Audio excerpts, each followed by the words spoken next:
You won't want to miss this. Before we jump in, hit subscribe, like this video, and drop a comment. Trust me, you'll be glad you did.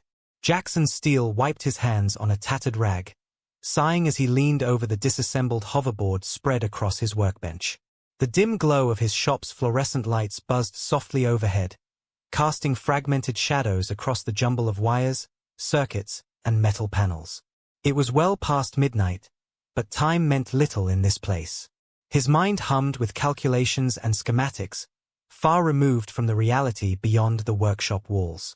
Cinderpoint was a small desert town, nestled against jagged cliffs and vast, arid plains. The people were friendly enough, but the pace of life was slow, predictable, even after humanity's historic first contact with extraterrestrial life nearly a decade ago.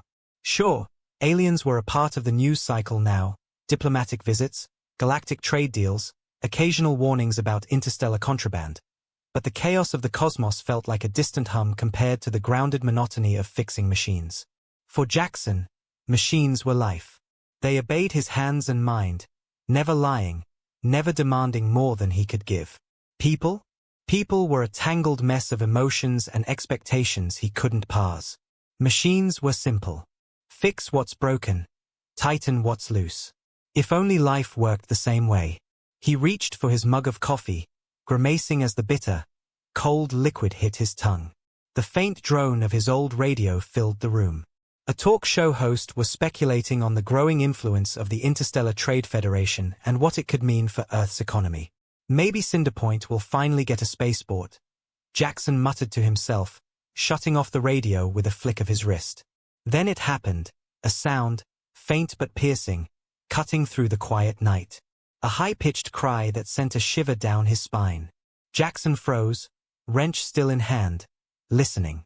It came again, louder this time, a strange, warbling wail that was both unfamiliar and unmistakably alive. He set the wrench down and stood, his heart thudding in his chest. The cry wasn't human. He knew that instinctively. It had an otherworldly quality, resonating in his ears like a harmonic vibration. For a moment, he wondered if he'd finally pushed himself too far. Too many sleepless nights, too much caffeine. But then the sound came again, clearer now, and undeniably real. Grabbing a heavy spanner for protection, Jackson moved toward the door. He hesitated, his hand hovering over the lock. Whatever was out there, it wasn't the usual stray cat or coyote. With a deep breath, he unlocked the door and pulled it open. The cool desert air rushed in, carrying with it the faint scent of sagebrush. Under the harsh glow of the porch light, he spotted it, a bundle of shimmering fabric lying on the ground. Jackson blinked, his grip tightening on the spanner. The cry came again, and this time, it was clear it was coming from the bundle. Slowly, cautiously, he crouched down, his eyes scanning the darkness beyond his property. The bundle shifted. A tiny face peeked out from the glowing fabric, and Jackson's breath caught. The child was like nothing he'd ever seen. Its skin shimmered with a faint, iridescent hue, shifting between deep cerulean and silver under the light. Its large, luminous violet eyes locked onto his, and for a moment, he couldn't move. What the hell? He looked up, his heart pounding. And that's when he saw her. A figure stood at the edge of his workshop's lot, her form illuminated faintly by the glow of the town's distant streetlights. She was tall and impossibly graceful, her skin a deep, midnight blue with glowing markings that ran like veins along her arms and neck. Her silver hair shimmered like liquid starlight, and even from this distance, her eyes seemed to pierce the darkness. Jackson rose slowly, his spanner hanging loosely in his hand. "Hey!" he called out, his voice cracking slightly. The woman froze, her gaze locking with his. For a brief moment, he thought he saw something in her expression. Fear, desperation, maybe even guilt. She took a step back, retreating into the shadows. "Wait!" Jackson shouted, taking a step forward. "What's going on? Who are you?" She hesitated, her glowing eyes lingering on him for one agonizing second before she turned and disappeared into the night. "Damn it!" Jackson muttered. He turned back to the bundle, the strange, shimmering fabric pulsing faintly with light as the infant squirmed. The cry came again, softer this time, like a plea. Against every instinct screaming at him to call someone. Anyone. Jackson reached down and picked up the bundle. The fabric was warm and smooth, almost like liquid silk, and the baby's tiny, glowing hands reached up toward him, its cries quieting as it nestled into his arms. "This isn't happening," Jackson muttered, stepping back inside. He locked the door behind him, his mind racing. What was he supposed to do? Who did you call when an alien baby showed up on your doorstep? The police? The government? Some interstellar hotline he didn't know about? Placing the baby on his workbench, Jackson examined it under the harsh fluorescent lights. The child blinked up at him, its luminous violet eyes studying him with a startling intensity. Its tiny features were delicate, otherworldly, yet there was something almost human about it. "What am I supposed to do with you?" Jackson muttered, running a hand through his hair. The baby cooed softly, its tiny hands grasping at the air. Jackson sighed, the weight of the situation pressing down on him. He reached for his phone, scrolling through his contacts. Then came the knock. It was sharp and urgent, echoing through the workshop like a gunshot. Jackson froze, his heart leaping into his throat. The knock came again, louder this time. He glanced at the baby, then at the door. "Who's there?" he called out, his voice steady despite the panic clawing at his chest. No answer. Gripping the spanner tightly, Jackson approached the door. He peered through the peephole, his breath catching when he saw her. The alien woman stood directly under the porch light now, her features even more striking up close. Her silver hair fell in tangled waves around her face, and her glowing markings pulsed faintly, their light dimmed with exhaustion. She swayed slightly, her golden eyes filled with a mix of fear and determination. Jackson hesitated before unlocking the door. "Please," she whispered as the door swung open, her voice melodic but strained. "May I come in?" Jackson's grip tightened on the spanner. "Start talking," he said, his tone sharp. "Who are you? Why is there an alien baby on my workbench?" Her gaze darted to the child, her expression softening. "I couldn't leave him," she said, her voice cracking. "But I couldn't stay." "That doesn't answer my question," Jackson snapped. "What's going on?" She glanced over her shoulder, her glowing eyes scanning the darkness beyond the porch. "They're coming," she whispered, her voice barely audible. "Please, let me in." Something in her tone, desperation, maybe even terror, made Jackson step aside. "Fine," he muttered. "But you'd better explain everything. And fast." She stumbled inside, her movements graceful despite her obvious exhaustion. As Jackson shut and locked the door, the weight of her presence, and the baby's soft coos, pressed down on him. Whatever was happening, his quiet, predictable life had just been shattered. The alien woman, Kayla, she had called herself, sat awkwardly in the corner of Jackson's workshop, her shimmering skin catching the flickering light. She held the infant close, her delicate hands trembling. Jackson stood a few feet away, arms crossed, spanner still in hand, his mind racing to process the surreal scene before him. "Start from the beginning," he demanded, his voice cutting through the tense silence. "Who are you? What's going on?" Kayla's glowing golden eyes lifted to meet his, filled with exhaustion and something else, desperation. "My name is Kayla," she began, her voice soft but steady. "And this is my son, Elian." Jackson gestured at the baby, whose luminous violet eyes blinked up at him from the strange, shimmering fabric. "Yeah, I figured that part out. What I want to know is why you left him on my doorstep. And why you're back." Kayla hesitated, her fingers brushing against Elian's cheek. The baby cooed softly, his small hands clutching at the air. "I thought it would be safer," she said finally, her voice breaking slightly. "For him." Jackson narrowed his eyes. "Safer? From what?" She glanced toward the door, as though expecting someone, or something, to burst through it at any moment.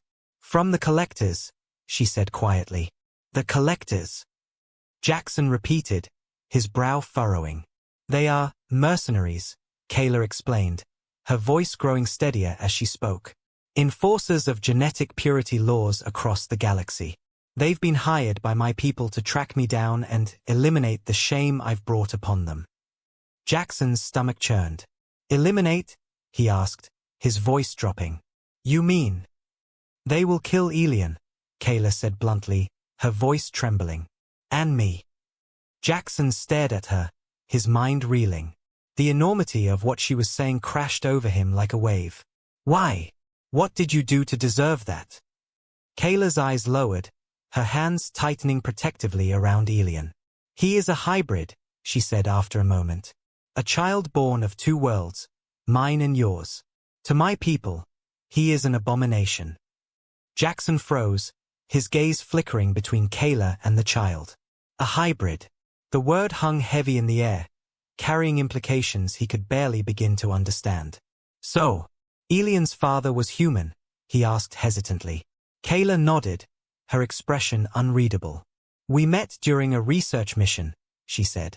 I was studying human culture, attempting to bridge the gap between our worlds. He was kind, curious. She stopped, her voice breaking. Jackson didn't press her. He could see the pain etched into her features, the weight of whatever had happened. And now they're hunting you, he said, trying to piece it all together. Kayla nodded again. My people value genetic purity above all else.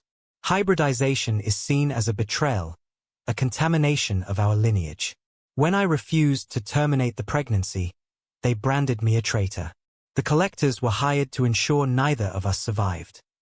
Jackson ran a hand through his hair, pacing the length of the workshop. He wanted to believe this was all some elaborate prank, some twisted dream. But the fear in Kayla's eyes was real. The baby in her arms was real. And your brilliant plan, he said finally, his voice laced with frustration, was to leave him with me and, what? Just disappear. Kayla flinched at his tone but didn't look away. I thought if I left him here, if I led them away, he might have a chance, she said quietly. I didn't think I had another choice. Jackson stopped pacing, his eyes locking onto hers. That's not a plan, he said, his voice firm. That's giving up. And if you think I'm going to just sit back while some intergalactic hit squad comes after a baby. I didn't ask for your help. Kayla snapped, her voice rising for the first time. I didn't want to drag anyone else into this. Well, too late, Jackson shot back. You left him on my doorstep. You made this my problem. Kayla opened her mouth to argue but stopped, her shoulders sagging. She looked down at Elian, her expression softening. You're right, she said quietly. I didn't know what else to do. I was desperate. Jackson sighed, the anger draining out of him. He couldn't blame her for being scared. Hell, he was scared too. But that didn't change the fact that they were in this together now. Look, he said, his tone softening. I don't know much about aliens or mercenaries, but I'm not about to let some interstellar goons hurt a kid. You're staying here. Both of you. Kayla's eyes widened in surprise. You would do that? Jackson shrugged. I don't have a choice, do I? Kayla stared at him for a long moment, as though trying to decipher his motives. Finally, she nodded. Thank you, she said softly. Don't thank me yet, Jackson muttered. He led Kayla and Elian into the small apartment connected to his workshop. It wasn't much, just a cramped living room, a tiny kitchen, and a single bedroom. But it was safe, at least for now. You can stay in here, he said, gesturing to the couch. I'll figure out something more permanent tomorrow. Kayla nodded, her glowing eyes scanning the room. She seemed oddly fascinated by the mundane details of his apartment. The chipped paint on the walls, the stack of magazines on the coffee table. Jackson rummaged through his kitchen, throwing together a makeshift meal of scrambled eggs and toast. It's not much, he said, placing the plate in front of her, but it'll keep you going. Kayla hesitated before taking a bite, her movements slow and deliberate. She ate with a quiet intensity, as though every bite was a small victory. When was the last time you ate? Jackson asked, leaning against the counter. Kayla paused, calculating. 4 of your Earth days ago, she said finally. Jackson shook his head. Jesus. No wonder you look ready to keel over. Kayla stiffened slightly but didn't respond. She finished the meal quickly, her golden eyes meeting his as she set the plate down. Thank you, she said again, her voice filled with quiet sincerity. Don't mention it, Jackson muttered, suddenly feeling awkward under her gaze. As the night wore on, Kayla settled onto the couch with Elian, who had finally fallen asleep. Jackson busied himself clearing out the small storage room next to his workshop, turning it into a makeshift living space. He dragged an old cot inside, topped it with a spare blanket, and stepped back to assess his work. It's not the Ritz, he muttered to himself, but it'll have to do. When he returned to the living room, Kayla was humming softly to Elian, her voice a gentle melody that seemed to fill the space with warmth. Jackson hesitated in the doorway, watching her. For the first time, he saw her not as an alien fugitive, but as a mother, a terrified, exhausted mother doing everything she could to protect her child. Hey, he said, breaking the silence. I set up a room for you. It's not much, but it's better than the couch. Kayla looked up, her expression softening. You didn't have to do that. Yeah, well, Jackson said, rubbing the back of his neck. I'm not exactly used to having house guests. Figured it was the least I could do. Kayla rose carefully, cradling Elian in her arms. Thank you, she said again, her voice filled with quiet gratitude. As she disappeared into the storage room, Jackson sank onto the couch, running a hand through his hair. His life had just been upended in the strangest, most unexpected way possible. But as he sat there, listening to the faint sounds of Kayla humming to Elian, he couldn't help but feel alive. For the first time in years, he felt like he was part of something bigger than himself. And that terrified him. For a few days, Jackson, Kayla, and Elian settled into an uneasy routine. Kayla remained inside the apartment, tending to her infant son while Jackson kept his business running as usual. He tinkered with hoverboards and bike engines during the day, his usual clientele filtering in and out of the workshop with no clue about the fugitive alien and her hybrid child hidden just beyond the garage walls. Jackson had no idea how long their fragile peace could last. He told himself he was keeping things together for now, but the truth was, he couldn't shake the tension gnawing at the edges of his mind. Every shadow seemed deeper, every sound sharper. He knew they weren't safe. Kayla's presence wasn't exactly subtle, either. Her curiosity about human life was evident in the way she touched every object in his apartment, studying its form and function like a scientist cataloging a new species. Why do you have so many spanners? She asked one afternoon, turning a wrench over in her delicate hands. They are not all spanners, Jackson replied with a faint smirk. Some are wrenches, some are ratchets. Different tools for different jobs. Kayla tilted her head, her silver hair catching the light. Your tools are so mechanical. My people prefer tools that respond to thought. Biological interfaces. Yeah, well, Jackson said, plucking the wrench from her hands. Some of us still like to get our hands dirty. Despite himself, he found her presence oddly grounding. When she wasn't pacing anxiously or murmuring in her strange melodic language to Elian, she had a quiet intensity that made the small apartment feel fuller, more alive. But the tension finally broke one evening, just as the sun dipped below the horizon and painted the desert sky in shades of orange and violet. Jackson had just closed up shop and was locking the garage door when he caught sight of something in the distance. A black speck on the horizon, growing larger by the second. His stomach sank.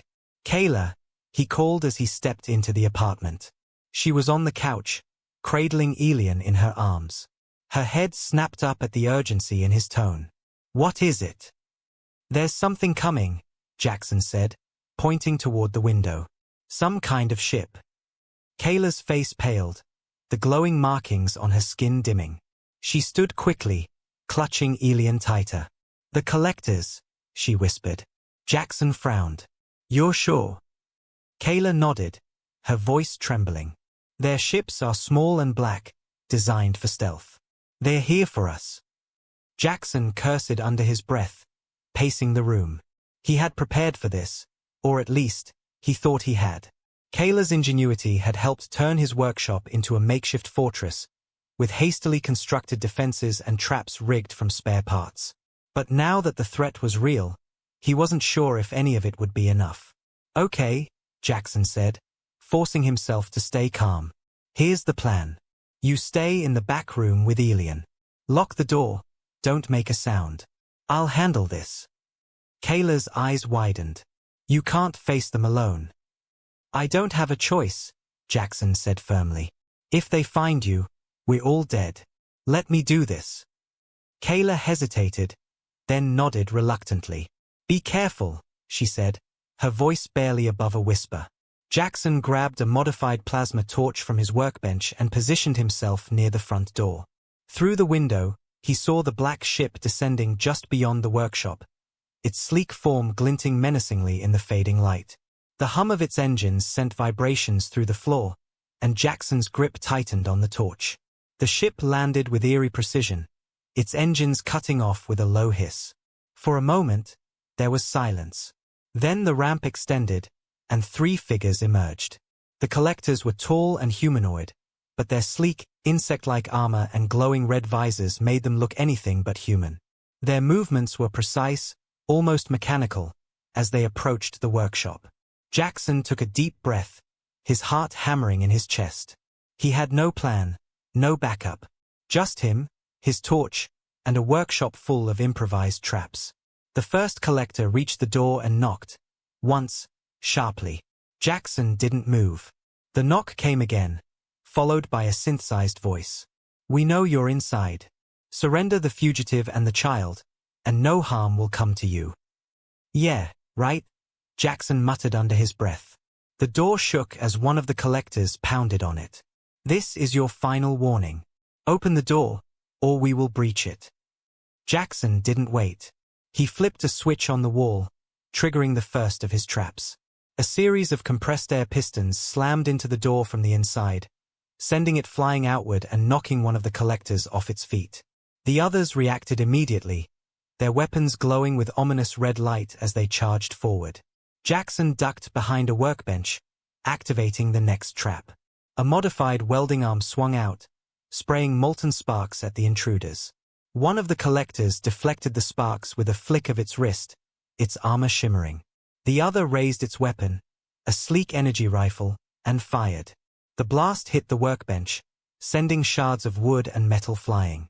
Jackson scrambled to his feet, firing the plasma torch at the nearest collector. The beam struck its armor, leaving a scorch mark but doing little damage. "Damn it," Jackson muttered, retreating deeper into the workshop. The collectors advanced, their movements relentless and efficient. Jackson activated another trap, a series of high-voltage coils rigged to the overhead lights. Electricity arced across the room, forcing the intruders to scatter. For a moment, Jackson thought he might have the upper hand. But then one of the collectors raised its arm, firing a pulse of energy that short-circuited the traps. The lights flickered and died, plunging the workshop into darkness. Jackson's breathing was ragged as he fumbled for his flashlight. He could hear the collectors moving through the shadows, their visors glowing faintly like predator eyes. Then, a sound cut through the darkness, a soft, harmonic cry. Jackson froze. It was Elian. "No," Jackson whispered, his heart sinking.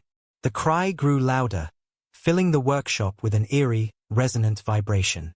Jackson felt the hairs on the back of his neck stand on end. The sound wasn't just a cry, it was something more, something otherworldly. The collectors hesitated, their movements faltering. One of them stumbled, its weapon clattering to the floor. The others swayed as if disoriented, their glowing visors flickering.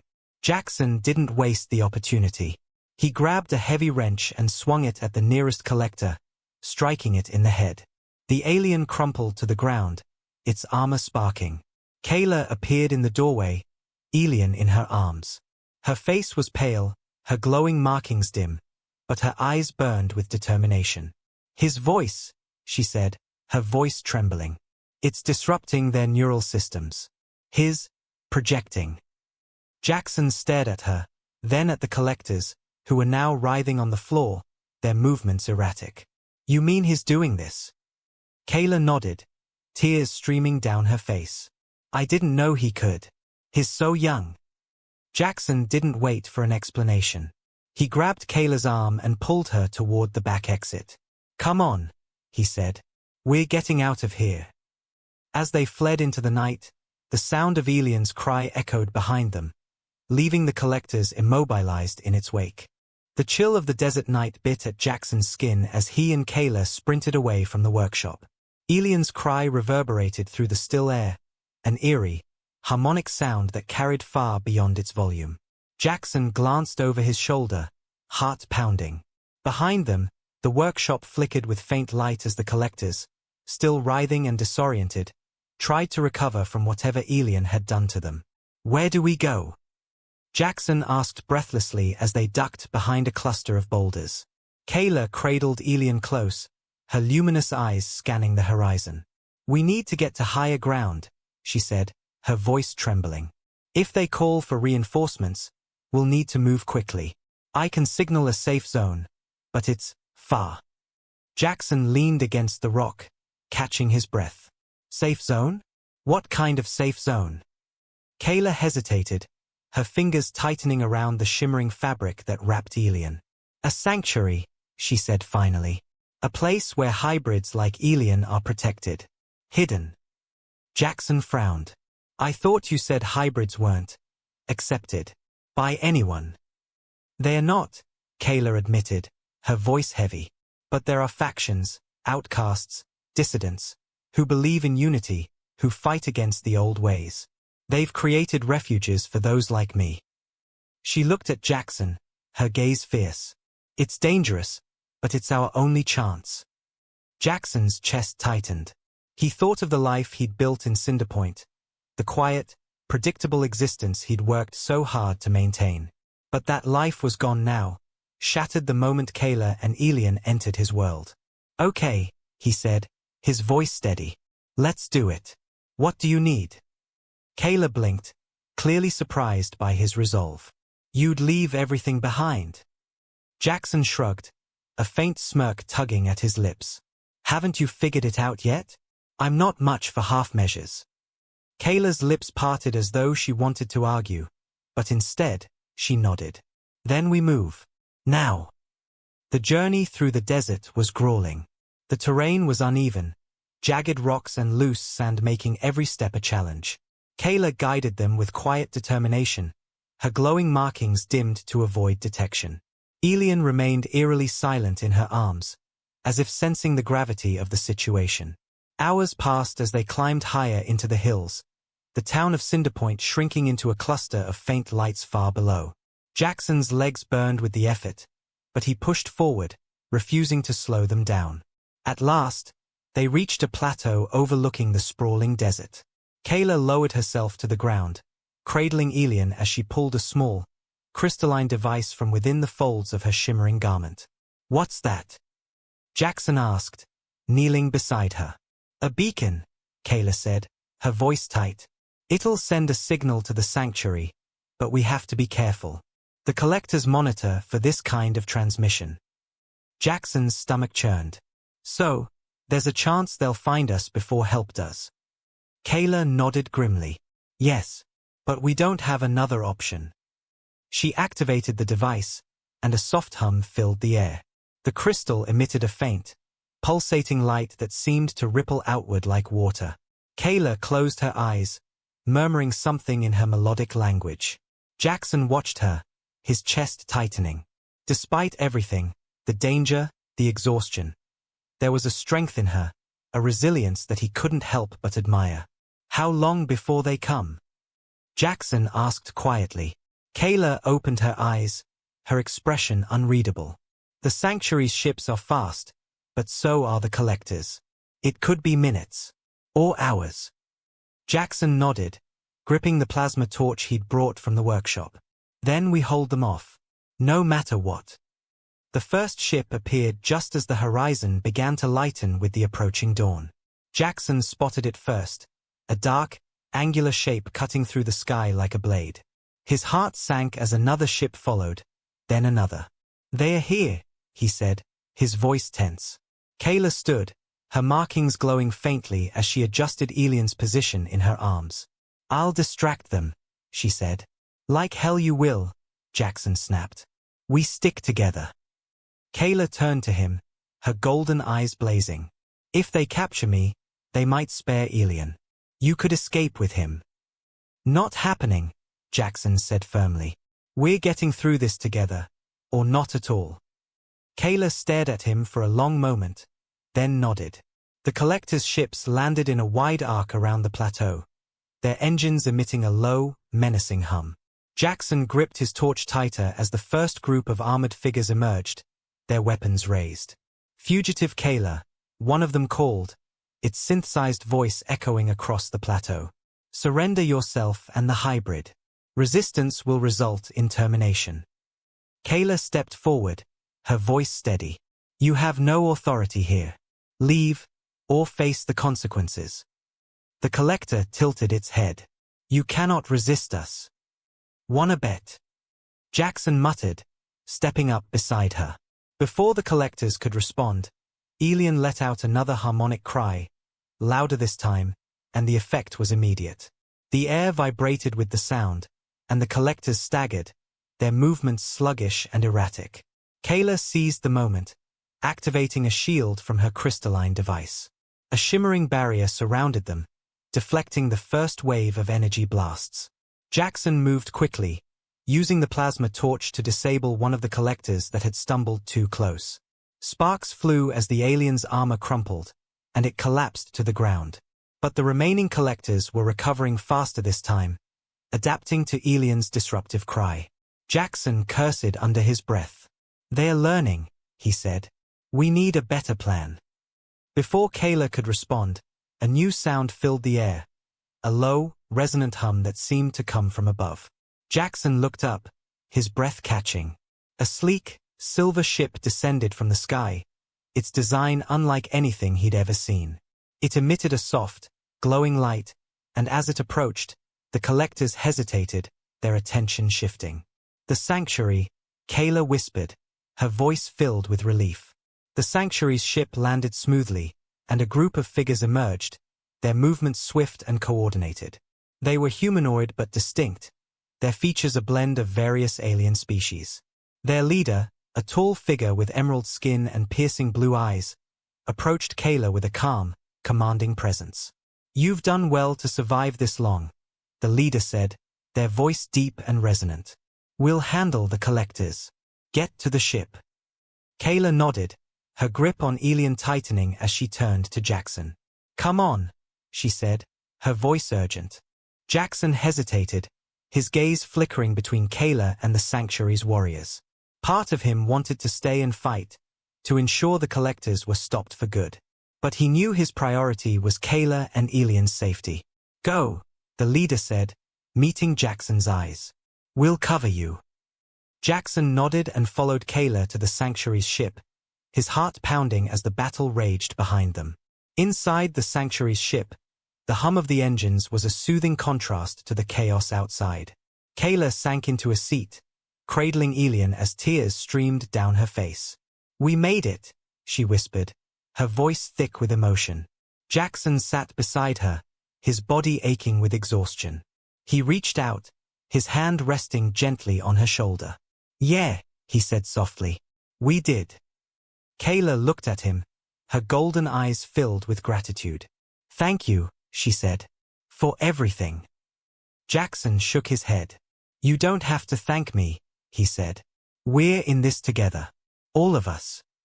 As the ship lifted off, leaving the plateau and the collectors behind, Jackson felt a strange sense of peace. His life would never be the same, but for the first time, he didn't mind.